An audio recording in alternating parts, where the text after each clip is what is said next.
Hola a todos. Hoy vamos a meternos de lleno en un tema que es, sin duda, fundamental: la necesidad urgente de transformar nuestro sistema educativo.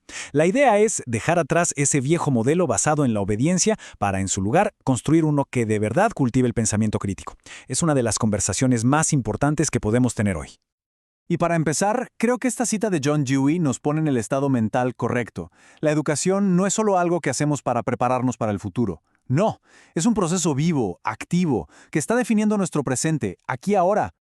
Miren estas dos imágenes un momento. A la izquierda, un salón de clases de hoy. A la derecha, uno de hace varias décadas. Claro, la tecnología cambió, los colores son más brillantes. Pero la pregunta de fondo es, ¿realmente ha cambiado la filosofía? ¿O seguimos enseñando de la misma manera, solo que ahora con proyectores y tabletas en lugar de tiza y pizarrón? Bueno, para entender esto a fondo, empecemos por el centro de todo: el estudiante. Porque es que es clave reconocer que el alumno de hoy es radicalmente diferente al de antes. Y si no entendemos eso, no entendemos nada. A ver, el contraste es brutal. Antes, el rol del alumno era muy claro: escuchar, asimilar, respetar la autoridad. La educación se sentía como una oportunidad que traía consigo una responsabilidad. Hoy, en cambio, el alumno tiene acceso a toda la información del mundo en su bolsillo, cuestiona y con razón muchas veces a la autoridad y ve la educación como un derecho garantizado. Pero, ¿cuál es la contraparte?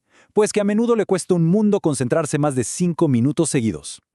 Pero hay algo más, algo que no se ve a simple vista. Los estudiantes de hoy cargan una especie de mochila invisible que está llena de ansiedad, soledad, una presión social tremenda. Sí, tienen más herramientas, más libertad, pero muchas veces se sienten con menos dirección y menos contención emocional que nunca. Ok, pasemos ahora a la raíz del problema. Porque no se trata solo de que los estudiantes hayan cambiado, ¿eh? Se trata de que el propósito original de nuestro sistema educativo ya no tiene nada que ver con la realidad que vivimos. Y esta es la pregunta del millón. ¿Vale la pena detenernos un segundo y pensarla de verdad? Con un sistema que sigue valorando la repetición y la obediencia por encima de todo, ¿qué tipo de persona estamos creando para el futuro? Y aquí está el diagnóstico, claro y directo. Esto no es un error del sistema, es su diseño. Fue creado en plena era industrial con un objetivo muy específico: formar trabajadores que siguieran instrucciones al pie de la letra. El problema es que ese mundo industrial ya no existe, pero el sistema educativo increíblemente apenas ha cambiado. Y las consecuencias de esto son gravísimas. Cuando la escuela no enseña a pensar críticamente, lo que se forman son generaciones incapaces de analizar información compleja, de debatir ideas sin insultarse. Y ojo, esto no es solo un problema académico, para nada. Es una amenaza directa a la salud de nuestra democracia. Bien, ya establecimos el problema y lo que nos estamos jugando. Ahora, la pregunta es, ¿cuál es la solución? Y no se trata de un pequeño ajuste aquí y allá. Lo que se necesita es un cambio filosófico profundo. Este es el punto clave. Podemos comprar más computadoras, podemos aumentar el presupuesto, pero nada de eso va a solucionar el problema de fondo si el objetivo sigue siendo el mismo. Primero, antes que nada, tenemos que cambiar radicalmente el para qué de la educación. Y esta tabla lo ilustra perfectamente. Necesitamos pasar de una aula que enseña qué pensar a una que enseña cómo pensar. Un lugar donde el error no se castiga, sino que se analiza como una oportunidad increíble para aprender. Un lugar donde la creatividad y las preguntas se valoran mucho más que la simple repetición de datos. Entonces, ¿cómo se ve esta nueva filosofía en la práctica? Bueno, podemos decir que se sostiene sobre 3 pilares fundamentales y, la verdad, bastante concretos. Este nuevo enfoque se puede construir sobre estos 3 pasos: enseñar a preguntar, enseñar a evaluar fuentes y enseñar a tolerar la incertidumbre. Vamos a desglosar cada uno. El primer pilar es honestamente revolucionario. Imaginen una clase de historia donde, en lugar de preguntar ¿en qué año cayó el Imperio Romano?, la pregunta sea ¿qué fallas económicas y sociales hicieron que su caída fuera inevitable? La primera pregunta busca un dato memorizado, la segunda un análisis profundo. De eso se trata, de celebrar la curiosidad que nos lleva más allá de la superficie. El segundo pilar es, literalmente, una habilidad de supervivencia en el siglo XXI.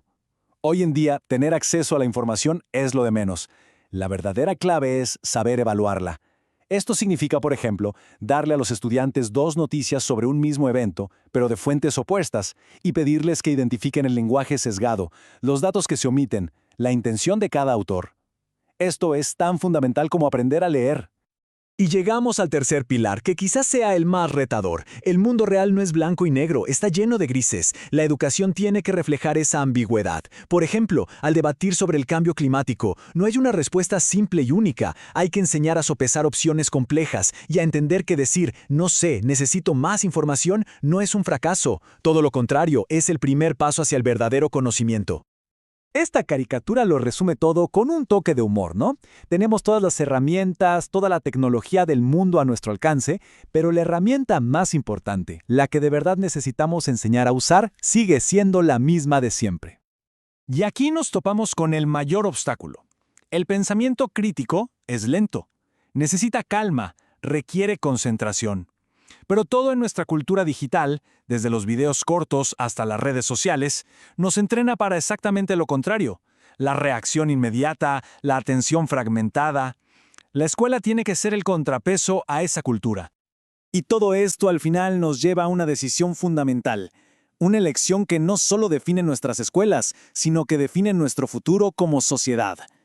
Al final del día, todo se reduce a esta pregunta. Y la verdad es que no hay un punto medio. La dirección que tomemos aquí lo va a cambiar absolutamente todo.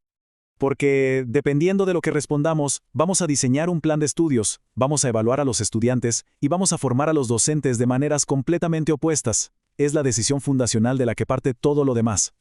Y aunque el desafío parece gigantesco, la conclusión es bastante esperanzadora. Este cambio no necesita una ley del Congreso ni un decreto presidencial para empezar. Puede empezar mañana mismo, en cualquier salón de clases, con un solo docente que decida premiar una buena pregunta en lugar de una simple respuesta memorizada. Y cerramos con esta idea, que no es ninguna exageración. La calidad de nuestra democracia depende directamente de la capacidad de sus ciudadanos para pensar por sí mismos, y esa capacidad se construye o se destruye día a día en nuestras escuelas.